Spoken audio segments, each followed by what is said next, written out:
Kalau untuk cerai, alasan perselingkuhan itu nggak cukup kalau tidak ada, kalau hanya sekedar diduga pergi jalan bersama, diduga pergi nonton bersama, itu tidak bisa alasan perselingkuhan. Perselingkuhan itu harus terbukti ada nginap, melakukan hubungan intim. Itu baru namanya perselingkuhan, perzinahan dalam arti hukum. Ya kan Bang, dia ada bukti nih, ada percekcokan antara Baim dan Paula soal sosok N yang kalau cuma percakapan juga belum cukup. Iya kan ada sosok N yang diduga karyawannya selingkuh dengan Paula. Kalau percakapan, aku ini bisa merayu cewek bisa 100 orang sehari. Halo, I miss you, ketemu yuk. Apa itu perselingkuhan? Enggak kan? Ini kita bicara hukum loh. Ya, harusnya kalau pintar si suami, harusnya itu dipakai sebagai alasan pertengkaran terus menerus.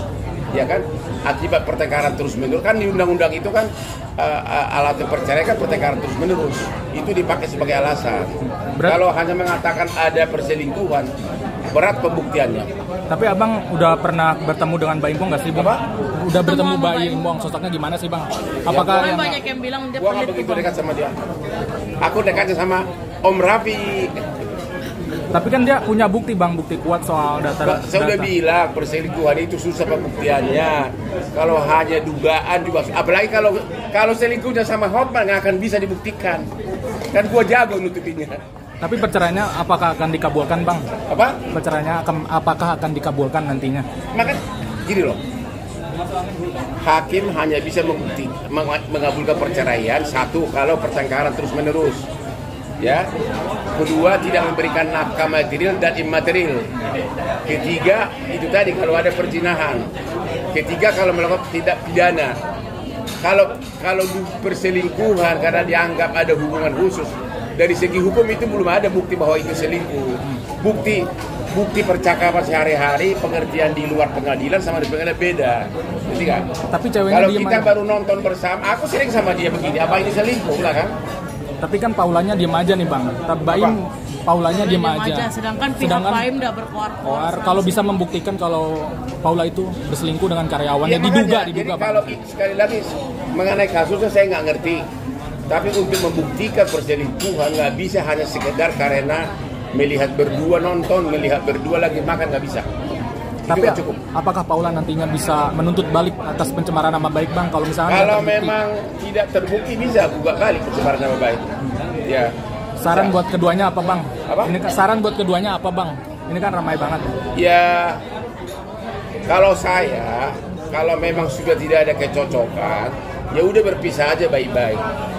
Untuk berpisah baik-baik karena untuk urus cerainya pun gampang.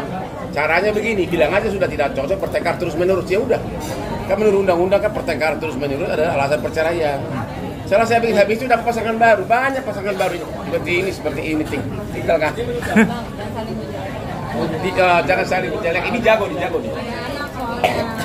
Sejak pertama media sosial kan ya. bisa hilang. Jadi perselingkuhan itu susah pembuktiannya. Tapi harus ada bukti kecuali apa sih, misalnya sudah dilihat ada misalnya kalau ada ciuman, nah itu bagi hakim untuk dipertimbangkan. Ya, tapi kalau hanya dugaan kedekatan nggak bisa. Dari abang ada bukti apa nantinya? Mungkin harus ada bukti apa untuk membuktikan? Kalau perselingkuhan harus ada bukti mereka masuk kamar.